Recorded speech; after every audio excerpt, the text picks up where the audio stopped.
At 42 years old, Susie thought she had won at life. A beautiful house, a marriage of 2 decades, and the security of knowing she was building something solid for her son Leo. But perfection was a cruel lie built on years of deception. In a single day, the ground disappeared. She discovered her husband didn't just have another family. He was sustaining a luxury life for them while telling Susie they were going through hard times. The money she thought she was saving for Leo's future was paying for vacations, cars, and a bigger house for the other woman and his other children. In the divorce, he used expensive lawyers and cruel maneuvers. Susie lost everything: the house, the savings, even her dignity. The court left her with a single property, a fisherman's cabin falling apart on an isolated island that nobody wanted. No electricity, no running water, just weeds, salt corrosion, and rotting walls. Her ex-husband laughed when he signed the papers, thinking he'd buried Susie in the most forgotten place on earth. But he made a mistake. He underestimated a 42-year-old mother who had nothing left to lose except her 15-year-old son's future, and he never imagined what was hidden in that worthless cabin. On that cold, damp island, surrounded by fishermen who whispered pity, Susie had to start over from absolute zero, being strong when she wanted to collapse, cleaning debris when her hands bled, smiling for Leo when she only wanted to cry, and it was while cleaning that rotten floor, sealing cracks so the winter cold wouldn't harm her son, that Susie found something that would change everything. It wasn't just a vault. It was proof that sometimes the universe hides treasures exactly where proud men throw women they think they've destroyed. If you've ever felt betrayed by life, if you've ever needed to find strength where none existed, if you've ever been underestimated by those who should have protected you, you're in the right place. Welcome to Dreams Don't Age, where we prove that starting over at 40 isn't the end. It's just the beginning of the best revenge. Living well. Get ready. Because the trash he threw Susie into became the empire that destroyed his pride. And the woman he thought he'd buried, she was just being planted. Susie Catherine Warren had been 22 when she met Marcus Warren at a college career fair. He was 28, already working as a regional sales manager for a shipping logistics company, confident and charming in his tailored suit. Susie was finishing her degree in marine biology, dreaming of research and conservation work. Marcus swept her off her feet with promises of adventure and partnership. They married 6 months later. Susie got pregnant with Leo almost immediately, and her marine biology dreams got carefully boxed and stored for later. Marcus's career demanded moves, from coastal Maine to Seattle, then to San Diego. Susie adapted every time, finding part-time work when she could, but mostly being the foundation that allowed Marcus to climb. She managed their home, raised Leo, hosted dinners for Marcus's colleagues and clients. She was the perfect corporate wife, the perfect mother, the woman who made everything work smoothly. And for 20 years, Susie thought they were happy. They lived well, a nice house in a good neighborhood, Leo in excellent schools, family vacations once a year. Marcus worked long hours and traveled frequently, but Susie understood. He was building their future, their security. When Marcus said they needed to tighten the belt and be more careful with expenses, Susie didn't question it. She cut back on everything, bought clothes at thrift stores, skipped her own doctor appointments to save money, made Leo's school lunches instead of letting him buy. She thought they were being responsible, saving for Leo's college, planning for retirement. She had no idea that every penny she saved was funding Marcus's other life. The truth came out on a Tuesday afternoon 3 months before her 42nd birthday. Susie was at the grocery store when she ran into an old friend of Marcus's from his Seattle days, a man named Tom Bradley, who'd moved to San Diego years later. "Susie, wow, I haven't seen you in forever. How are things?" Tom asked warmly. "Good. Busy. You know how it is. How's your family?" "Great. Hey, I keep meaning to ask Marcus, does he still live in that amazing house in La Jolla? I drove by there last month and thought I saw his car, but then I thought, no way, doesn't he live in your area?" Susie's smile froze. "What house in La Jolla?"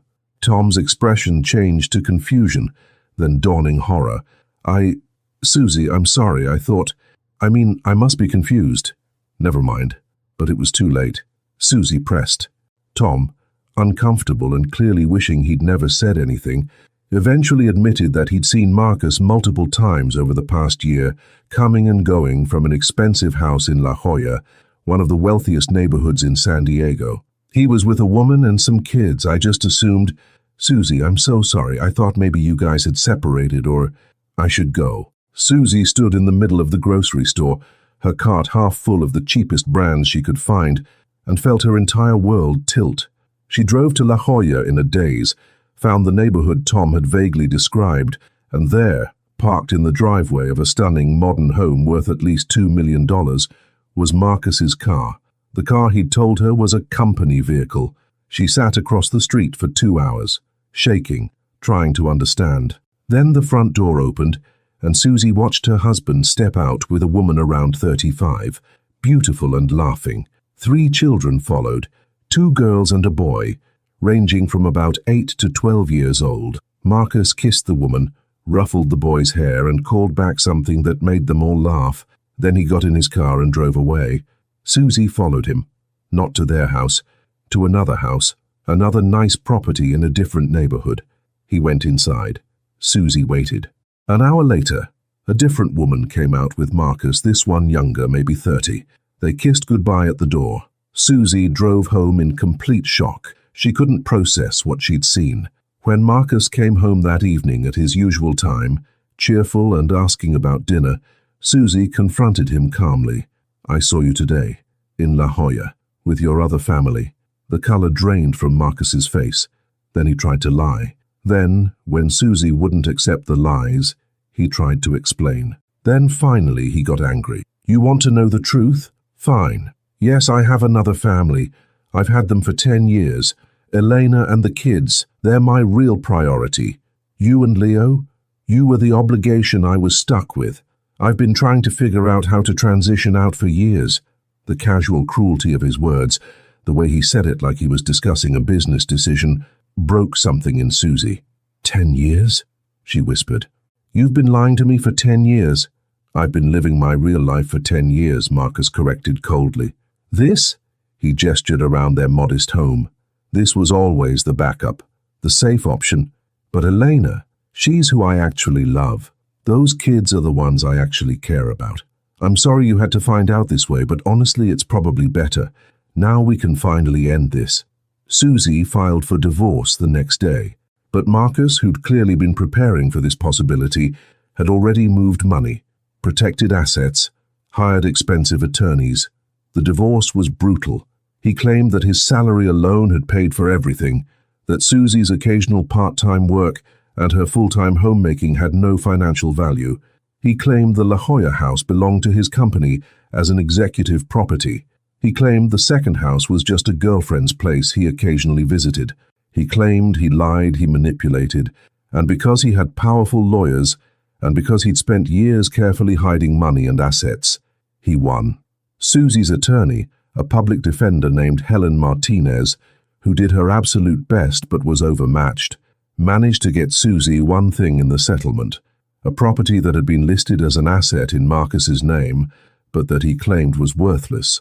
It was a cabin on Ridgway Island, a tiny island off the coast of Maine, inherited from Marcus's uncle Thomas Warren years ago. Marcus's lawyers actually laughed when Helen claimed it. You want that place? Take it. It's a shack falling apart, no utilities, on an island with 20 permanent residents and no economy. It's literally worthless. We've been trying to figure out how to abandon it without dealing with demolition costs. Please take it.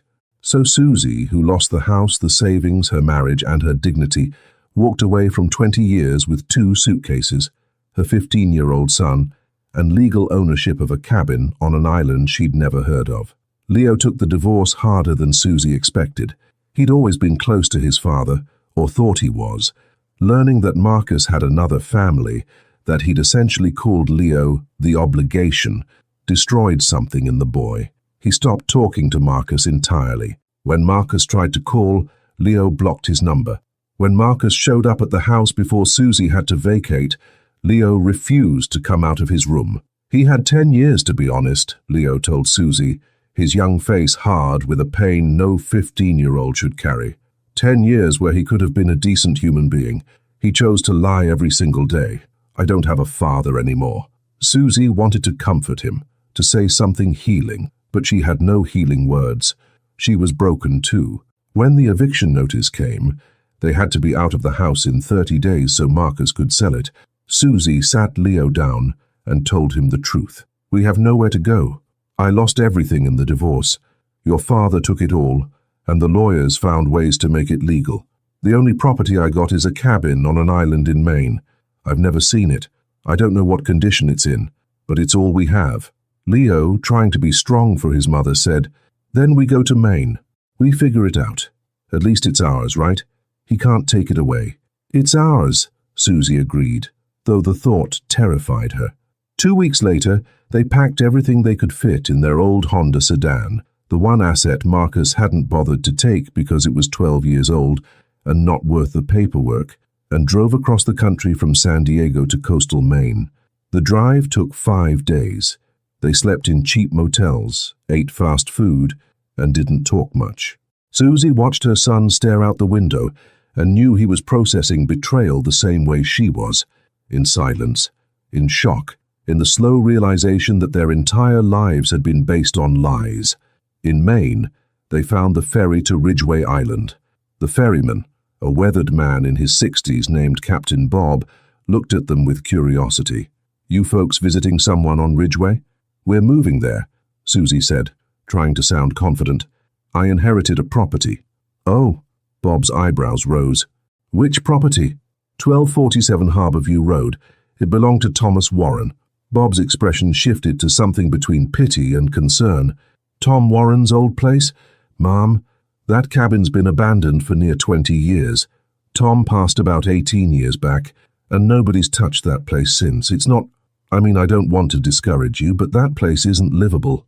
"We'll make it work," Susie said firmly, though her heart sank. The ferry ride to Ridgway Island took 40 minutes through cold October waters. The island, when it appeared, was beautiful in a harsh, isolated way. Rocky coastline, pine forests, a small harbor with a handful of fishing boats. The town, if you could call it that, consisted of maybe 15 buildings clustered near the harbor. Bob docked and helped them unload their suitcases. "Tom's place is about a mile north, up the coastal road. You'll need to walk.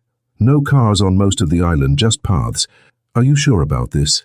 "We're sure," Leo said, though his voice was uncertain. They walked up the coastal path, carrying their suitcases, and Susie tried not to cry. This was it. This was what 20 years of devotion had earned her, a walk along a cold beach to a cabin she'd never seen, with her heartbroken son and 2 suitcases containing all they owned. When they found 1247 Harborview Road, Susie's last shred of hope died. The cabin was worse than she'd imagined. It was tiny, maybe 400 square feet, a single room with a sleeping loft. The roof sagged dangerously in the middle. The windows were broken or missing. The door hung crooked on rusted hinges. The exterior walls were weathered grey, the wood rotting, covered in moss and salt damage. Vegetation had overtaken everything, weeds taller than Leo, vines growing through the windows, the path to the door completely invisible. It looked like something from a horror movie, not a home. Leo put down his suitcase and just stared. "Mum," he said quietly, "we can't live here." "We have to," Susie said, forcing strength into her voice. "We have nowhere else. It's going to collapse. There's no roof." "Then we'll fix the roof." "With what money?" It was a fair question. After legal fees and the cross-country drive, Susie had $847 left to her name. Leo had $200 from birthday money he'd been saving. That was it. That was all that stood between them and complete destitution. "We'll figure it out," Susie said, though she had no idea how. "Let's go inside and see what we're working with." The interior was somehow worse. The single room stank of mold and decay. The floor was covered in debris, leaves, animal droppings, rotted wood. The small wood stove in the corner had rusted through. There was a primitive sink, but no running water. The pipes had burst years ago. A ladder led to the sleeping loft, but when Leo climbed up, the wood cracked and nearly gave way. The loft was unusable. "There's no bathroom," Leo called down. "At all." Susie found a small outhouse behind the cabin, but it was equally rotted and disgusting. That evening they sat on their suitcases on the cleanest spot they could find on the floor and ate granola bars from a gas station. Leo tried not to cry. Susie tried to be strong.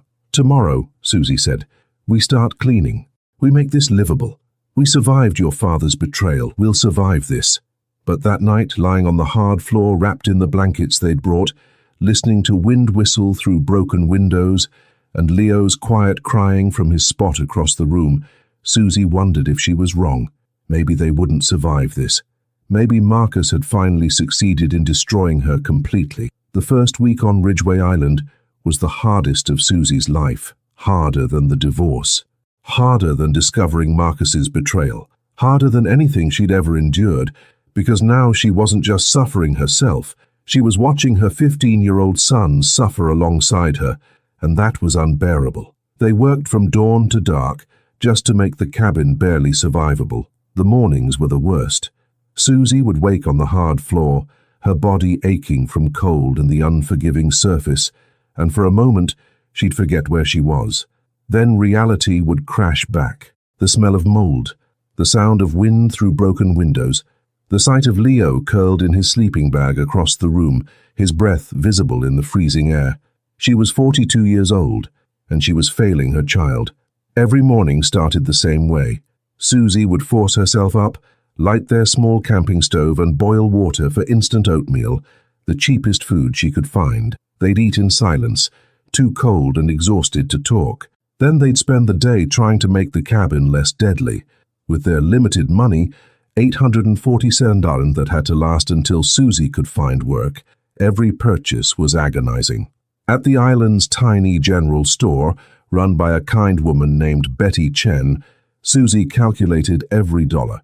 Plastic sheeting to cover the broken windows, $15, duct tape, $8, a broom and basic cleaning supplies, $22, candles because they had no electricity, $12, matches, $3. The cheapest food available, instant oatmeal, canned beans, white bread, peanut butter, $45. Each purchase felt like choosing between survival needs. Buy warmer blankets or buy food, fix the roof or have light at night. Every decision was impossible. Betty, a woman in her late 50s with kind eyes and weathered hands, watched Susie count pennies and clearly understood their situation. Tom Warren was a good man, Betty told her one afternoon while Susie was trying to decide if she could afford soap. Quiet, kept to himself mostly. After his wife Mary passed back in '88, he just sort of withdrew from the world, did his research, maintained his little cabin but didn't socialize much. When he died in 2005, folks tried to find his family to notify them, but nobody came. That cabin's been rotting ever since.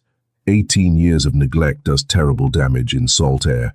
She paused, then added quietly, "I'm giving you the store discount on everything. It's not much, but it helps. And honey, if you need food and can't pay, you just take it. Nobody on this island lets people starve. We're small, but we take care of each other." Susie had to turn away to hide her tears. "Thank you," she managed. "We'll pay you back. As soon as I find work, I'll pay back every cent." "I know you will," Betty said gently. "But right now you focus on keeping yourself and that boy alive. The rest will sort itself out." The island's small fishing community, maybe 20 permanent residents, whispered about them constantly.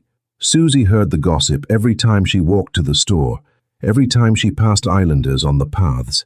The voices would lower, but not enough. "That's the woman whose husband dumped her here. Left her with nothing but that rotting shack. I heard he had another family. 10 years he hid them. Can you imagine? 2 kids showed up with nothing but suitcases. In October, that cabin doesn't even have heat. What kind of man does that to his own wife, to his own child? Heard he's some big shot on the West Coast living in million-dollar houses, and he throws his family away on this island like garbage. Poor thing, I don't know how she's going to survive the winter. That cabin won't last through the first real storm." The pity in their voices was almost worse than the poverty itself. Susie was used to being invisible. 20 years as a corporate wife had taught her to fade into the background, but this was different. Now she was visible in the worst possible way. She was the tragedy everyone whispered about, the cautionary tale, the woman whose life had fallen apart so spectacularly that strangers pitied her. At night, lying in the dark cabin after Leo had finally fallen asleep, Susie would allow herself to break down. She'd cry as quietly as possible, stuffing her fist in her mouth to muffle the sobs so Leo wouldn't hear. She'd think about the house they'd lost, the life they'd had, the future she'd imagined for Leo, college, opportunities, choices.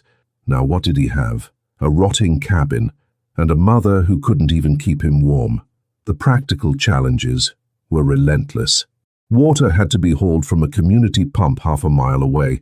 Susie and Leo made the trip twice a day, carrying heavy jugs that left their arms aching. The outhouse was so disgusting they could barely use it, so Susie had to buy a camping toilet with money they desperately needed for other things. Washing clothes meant heating water on their tiny camping stove, a process that took hours for a single load. They had no refrigeration, so food spoiled quickly. They had no phone service. The island's cell signal was almost non-existent. They were cut off, isolated, barely surviving. And every day the cabin revealed new problems. A section of floor so rotten it nearly collapsed when Leo stepped on it. A wall that was just rot and mold once Susie pulled off the outer boards. A support beam in the loft that had termite damage and couldn't hold weight.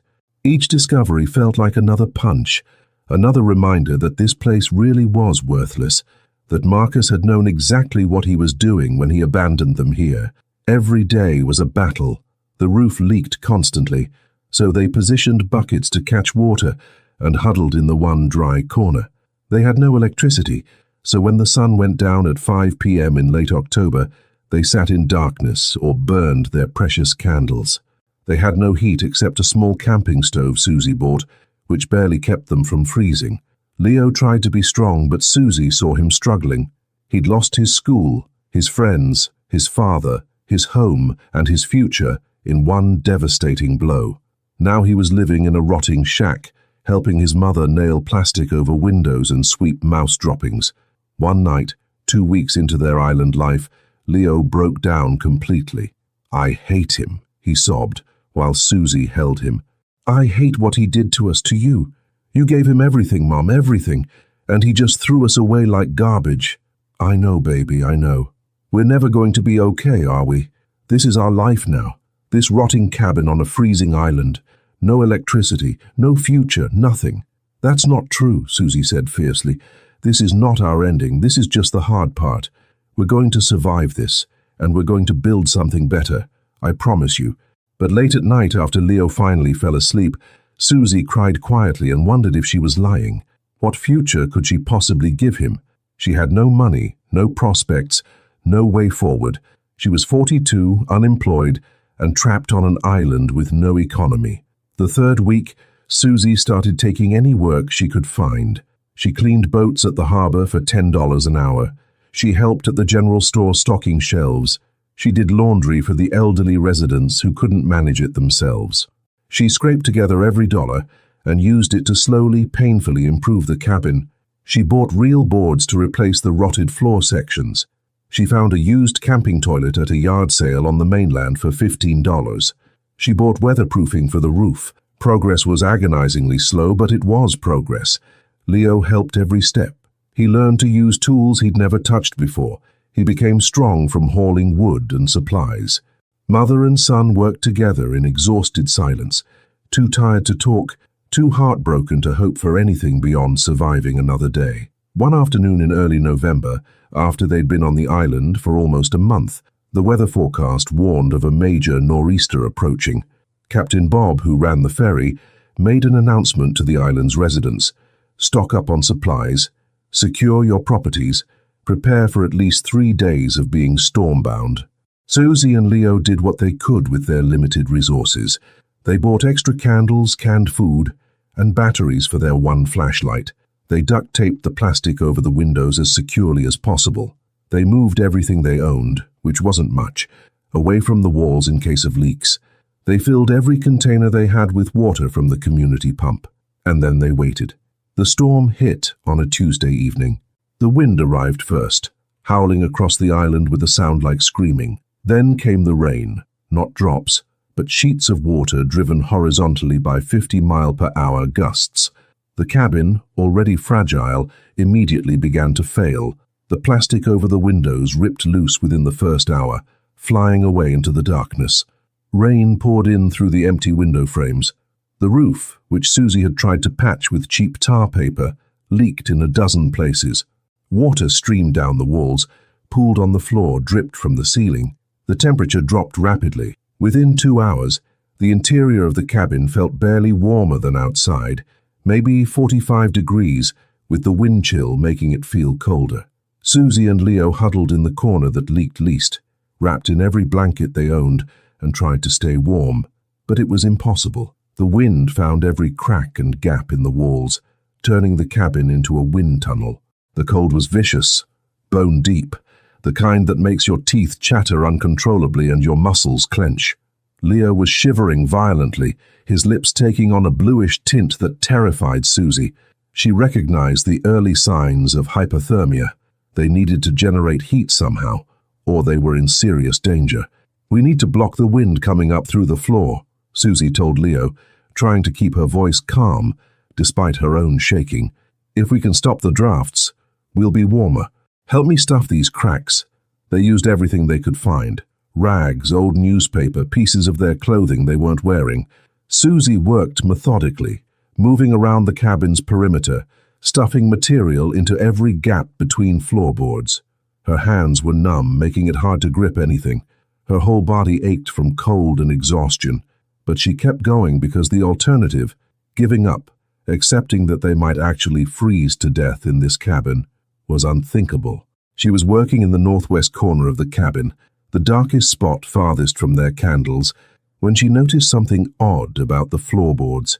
She'd been moving around the cabin for weeks now, cleaning and repairing, and she thought she knew every inch of it. But this corner, she'd avoided it mostly because the roof leaked badly there and the floor was always wet. Now, trying to seal the gaps, she realized the floorboards here were different from the rest of the floor. The rest of the cabin had pine boards, old and worn but clearly pine. These boards were a different wood entirely, much darker, heavier, more tightly fitted together. Black oak, she thought, though she wasn't sure how she knew. The black oak boards didn't match the rest of the floor at all. It was like someone had replaced this section with better, more expensive wood. But why would anyone put premium wood in one small corner of a cabin like this? She pressed on the boards experimentally and felt them give slightly under her weight. They were loose, not rotten. The wood was actually in better condition than the pine boards, but deliberately loose, like they were meant to be removed. "Leo," she called over the howl of the wind, "bring the flashlight over here." Leo stumbled over, still wrapped in blankets, shaking with cold. Susie shone the flashlight on the black oak boards and showed him how they moved. "This doesn't make sense," she said. "Why would there be different wood here? And why is it loose?" "Maybe there's something under it," Leo suggested through chattering teeth. "Like storage?" They'd found a crowbar in the old shed behind the cabin weeks ago, one of the few tools Thomas Warren had left behind. Susie retrieved it now and began carefully prying up the black oak boards.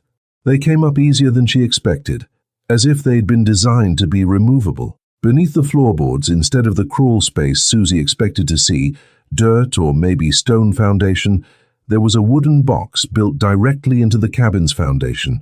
The box was approximately 3 feet square, constructed from the same black oak as the boards above it, fitted so precisely that Susie had never noticed its existence. And inside the box, wrapped in layers of oilcloth that looked ancient, was a rectangular object roughly 2 feet long, 1 foot wide, and 6 inches deep. Susie and Leo looked at each other in the flickering candlelight, cold and exhausted, but suddenly, impossibly, intensely curious. Susie reached down and lifted the object out. It was heavy, at least 30 pounds, and solid. The oilcloth was secured with old waxed cord that crumbled when she touched it. She unwrapped the layers carefully, revealing what lay inside. A metal box, steel by the look of it, though covered in a thin layer of surface rust, but steel that had survived decades in the damp island air without corroding through, which suggested high-quality material. The box had a heavy handle on top and a serious padlock securing the front, and stamped into the metal on the front panel, still clearly visible despite the rust, was an emblem, an anchor surrounded by coiled rope, with text around the border reading, Ridgway Maritime Company, established 1889. Below that, in smaller text, property of Thomas Warren, authorized holder. Susie ran her frozen fingers over the emblem, her mind racing. Thomas Warren, the uncle who'd owned this cabin. Marcus had inherited it from him, but never bothered to investigate. And Thomas had hidden this box, this clearly important, carefully protected box, under the floor of his cabin. Why? What was so valuable that it needed to be hidden this way? "Mom," Leo whispered, his voice awed despite his shivering. "What is this?" "I don't know," Susie said, "but let's find out." The padlock was old, heavy, and firmly shut. Susie tried pulling on it, but it was solid. She examined it in the flashlight beam and saw that it was a combination lock, the old-fashioned kind that required you to know a specific number sequence to open.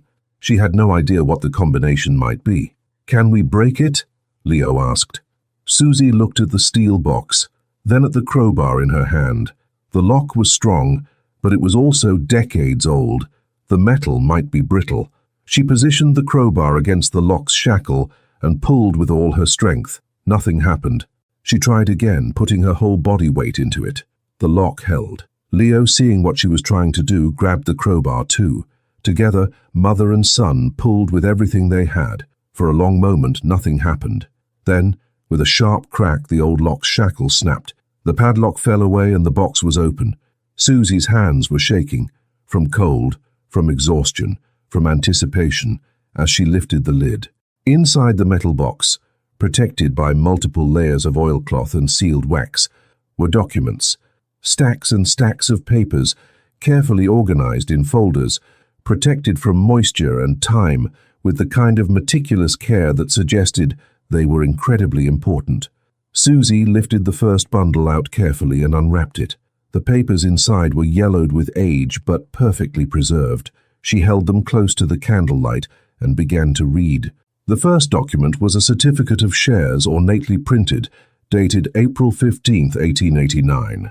It showed that William Warren had been issued 10,000 shares of Ridgway Maritime Company, representing 1/3 ownership of the company at its founding. The next document was a corporate agreement from 1925, detailing the company restructuring that Betty Chen had mentioned. Except the agreement didn't show William Warren selling his shares. It showed him stepping back from active management while retaining full ownership of his stock, with those shares specifically designated for the company's Maritime Historical Preservation Division. There were decades of documents after that. Corporate reports showing the Maritime Historical Preservation Division's work, financial statements showing dividends paid to William Warren, then to his son Joseph, then to Joseph's son Thomas, letters from corporate lawyers, merger agreements. And then near the bottom of the stack, Susie found the documents that made her heart stop. A merger agreement from 1997 showing that Ridgway Maritime Company had combined with several other shipping firms to create a larger entity called Maritime Global Solutions. The merger agreement specifically stated that all existing shares would convert to shares in the new company at a specific ratio. Another document from 2003 showing that Maritime Global Solutions had gone public, with stock traded on the New York Stock Exchange under the ticker MGS. And then a letter, handwritten, from Thomas Warren to whoever finds this.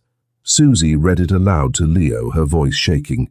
"If you're reading this, I'm gone and someone has finally bothered to look beneath the floor of my cabin. I'm glad.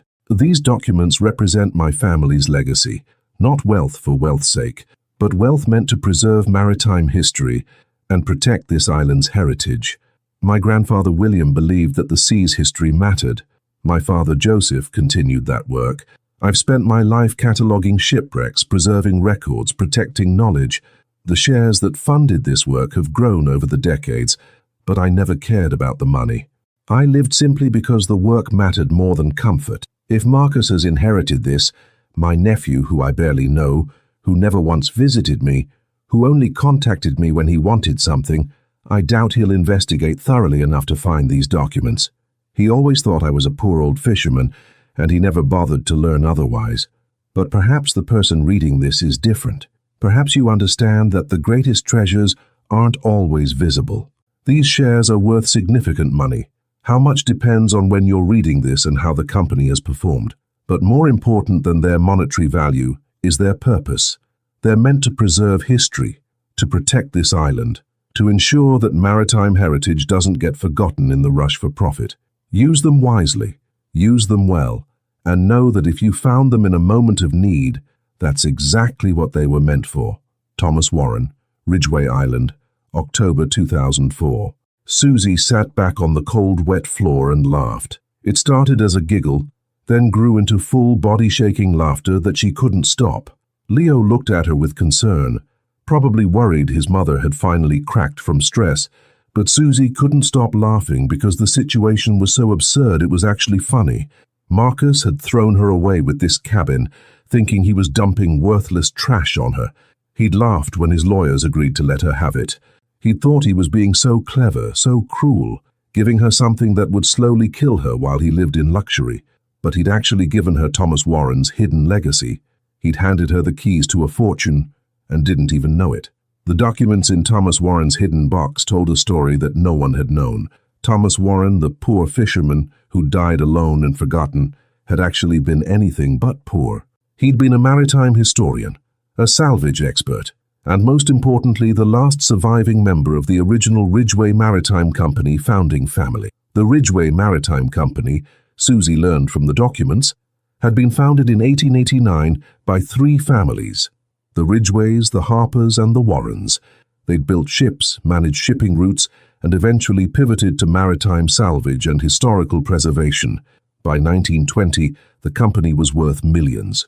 But there had been a falling out. The Ridgways and Harpers had wanted to modernize, to abandon historical preservation in favor of commercial shipping. Thomas's grandfather, William Warren, had disagreed. In 1925, there was a bitter split. The Ridgways and Harpers bought out William Warren, or so everyone thought. What the documents revealed was that William Warren had never actually sold his shares. Instead, he'd agreed to step back from active management in exchange for complete control of the company's historical salvage division. He'd taken his shares, exactly 1/3 of the original company, and essentially gone underground. The Ridgways and Harpers operated the commercial side. William Warren and later his son Joseph, and finally Joseph's son Thomas, maintained the historical side. They catalogued shipwrecks, preserved maritime records, did quiet academic work. They lived simply, never claiming their wealth because they believed the shares were meant to preserve maritime history, not fund luxury lifestyles. When Joseph died in 1975, his son Thomas inherited everything. Thomas had continued the work, living on Ridgway Island, maintaining his modest cabin, researching shipwrecks. When his wife Mary died in 1988, Thomas became even more reclusive, and when Thomas himself died in 2005, he'd left no obvious heirs. His shares in Ridgway Maritime Company, shares that everyone assumed had been bought out in 1925, simply disappeared from public knowledge. Except they hadn't disappeared. They'd been hidden in a black oak box under the floor of his cabin, and according to the documents Susie was reading, those shares were still legally valid. But here was the truly shocking part. Ridgway Maritime Company no longer existed by that name. Susie found documents showing that in 1997, Ridgway Maritime had merged with several other companies to form Maritime Global Solutions, which had then gone public in 2003. Maritime Global Solutions was now one of the largest shipping and logistics companies in the world. And if Thomas Warren's shares had carried through those mergers, which the documentation suggested they had, then whoever owned those shares owned approximately 0.8% of a company currently valued at $180 billion. Susie did the math 3 times because it couldn't possibly be right, but it was. Thomas Warren's shares, carefully preserved and hidden, were worth approximately $1.4 billion, and there was more. Among the documents was Thomas's last will and testament.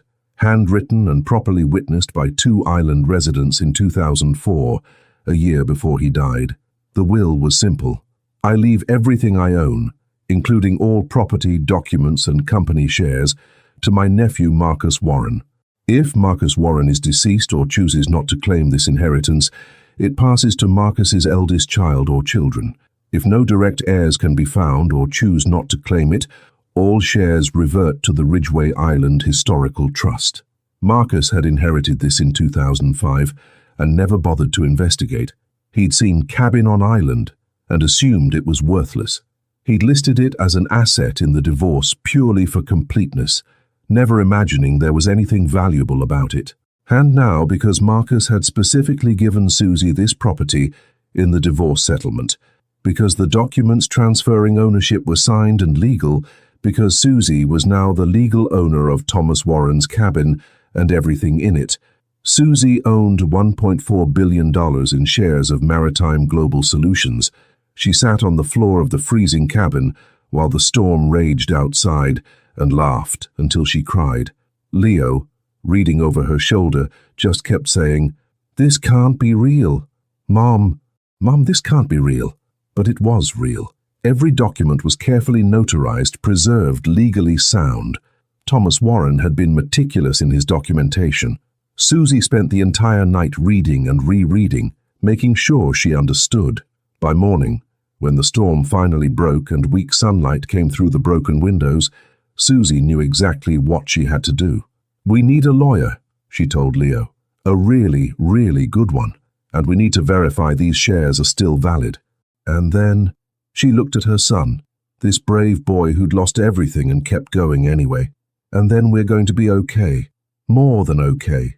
We're going to have the future your father tried to steal from us, and he'll never touch it, because he gave it to me himself." Susie and Leo took the first ferry to the mainland the next morning. They found the best corporate lawyer in Portland, Maine, a woman named Catherine Ross, who specialized in complex asset cases. Catherine was expensive, but after Susie showed her the documents, Catherine agreed to take the case on contingency. "If these shares are valid, and I believe they are, I'll take 10% of the value. That's more than fair for both of us." Catherine spent 3 weeks verifying everything. She contacted Maritime Global Solutions legal department. She traced the merger documents from 1997 and the IPO from 2003. She confirmed that Thomas Warren's original shares had indeed carried through all corporate changes. She verified the will, contacted the island residents who'd witnessed it, confirmed their identities, and that they'd been competent witnesses. Everything checked out. The shares were valid. Susie Catherine Warren, by virtue of owning Thomas Warren's property and the documents it contained, was now the legal owner of shares worth $1.4 billion. When Catherine delivered the final confirmation, Susie sat in the lawyer's office and cried. Not delicate tears, huge body-shaking sobs of relief and joy and vindication.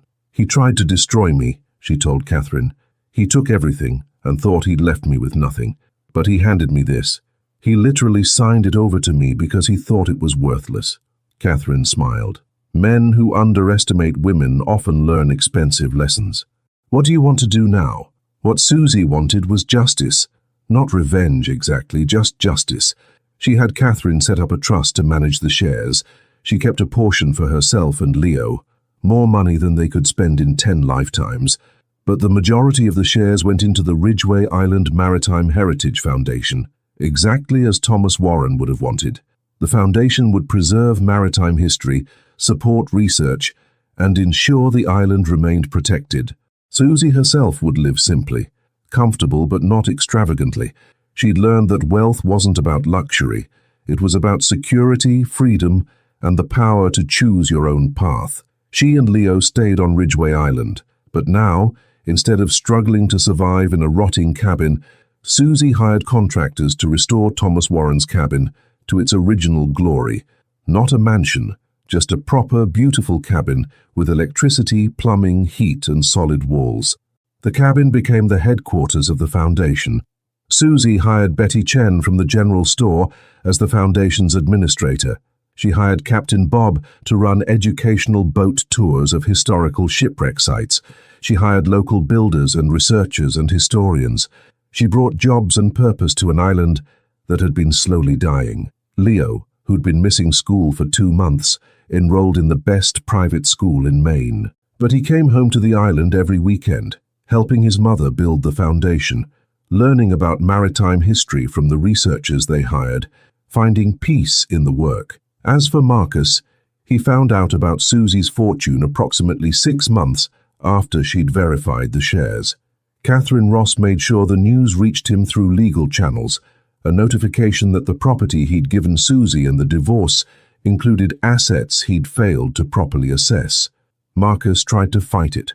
He hired expensive lawyers and argued that he hadn't known about the shares, that the divorce settlement was invalid because of hidden assets. But Catherine demolished every argument. Marcus had been given ample time to assess the property's value before the divorce. He'd chosen not to investigate. He'd specifically signed documents transferring the property and all associated assets to Susie. He'd done it willingly, eagerly even, because he thought he was dumping worthless trash on her. The courts ruled in Susie's favor on every point. Marcus lost. And because he'd spent enormous amounts on lawyers trying to challenge the ruling, he actually ended up worse off financially than before. His shipping company job, when they learned he'd essentially given away billion-dollar assets through negligence, terminated him. His relationship with Elena, the real family he'd claimed to love, collapsed when she realized he'd cost them a fortune through stupidity. His attempt to start over with the other woman also failed when she left him for someone with actual money. Within a year of Susie discovering the vault, Marcus Warren was divorced twice over, unemployed, and reduced to living in a small apartment and working as a sales associate at an electronics store. He tried to contact Susie once through Catherine Ross. He wanted to apologize, to explain, to ask if there was any way she could see fit to help him in his time of need, given their shared history. Susie's response, delivered through Catherine, was simple. Marcus Warren is a stranger to me. I don't help strangers, particularly ones who tried to destroy me. He should consider finding work he's actually good at. Apparently corporate sales wasn't it. Good luck. It wasn't cruel. It wasn't even angry. It was just done. Marcus was irrelevant to her life now. On the first anniversary of finding the vault, Susie held a dedication ceremony for the Ridgway Island Maritime Heritage Foundation. Researchers, historians, and journalists came from around the world. The island's tiny harbor filled with boats. Betty Chen catered the event, Captain Bob gave tours, and Susie, standing on the restored porch of Thomas Warren's cabin with Leo beside her, gave a speech that newspapers would quote for years. A year ago, I arrived on this island with my son, 2 suitcases, and $847. We'd lost everything to betrayal and cruelty. My ex-husband thought he'd buried me in the most worthless place he could find. But what he didn't understand, what cruel people never understand, is that worthless and invisible are different things. Thomas Warren was invisible to people like my ex-husband. A quiet man, doing quiet work, preserving history, and living simply. My ex-husband never bothered to learn what Thomas had actually accomplished, what he'd actually built. He just saw an old cabin and assumed poverty. But Thomas Warren built something extraordinary. He preserved maritime history. He protected knowledge. And he created a legacy that would eventually save someone who needed it. Me. I don't believe in fate, but I believe in karma. I believe in justice. I believe that people who destroy others eventually get destroyed themselves. And I believe that quiet work, honest work, work done for love rather than profit, that kind of work creates power that lasts. This foundation is Thomas Warren's legacy, but it's also a promise to everyone who's ever been dismissed, underestimated, or thrown away. You're not worthless, you're not finished. And sometimes the worst thing that ever happened to you is actually the door to the best thing that will ever happen. My son Leo and I walked through that door. And on the other side we found not just wealth, but purpose. Not just security, but power. Not just survival, but life. Thank you for being here. Thank you for believing that maritime history matters. And thank you to Thomas Warren, who taught me that the most valuable treasures are the ones people overlook. The crowd stood and applauded. Leo, now 16 and strong and healing, stood beside his mother with pride. And somewhere in the audience, Betty Chen wiped her eyes and thought that Ridgeway Island had just witnessed the best revenge story ever told, the kind where the winner didn't have to do anything except survive long enough to discover what had been there all along. My heart is overflowing with gratitude that you stayed with Susie until the end of her incredible journey from despair to triumph. 2 years after discovering the vault, Susie transformed not just her own life, but an entire community. Leo graduated top of his class and was accepted to MIT with full funding from the foundation. The island that had been dying now thrived with purpose and jobs, and Marcus Warren, who'd thought he could discard his family like trash, learned the most expensive lesson of his life. If Susie's story touched your heart, if you've ever been betrayed by someone you trusted completely, if you've ever felt thrown away only to discover you were actually being planted, leave one word in the comments describing what gives you strength when everything falls apart. Because Susie proved something powerful, that the cruelest betrayals sometimes lead to the greatest victories. That what looks like trash to proud people might actually be treasure.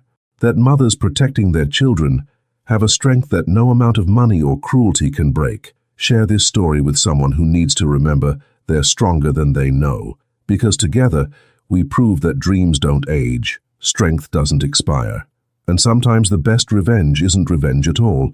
It's living so well that your enemies realize exactly what they threw away. Welcome to our family of warriors who rebuild from ashes. Welcome to Dreams Don't Age.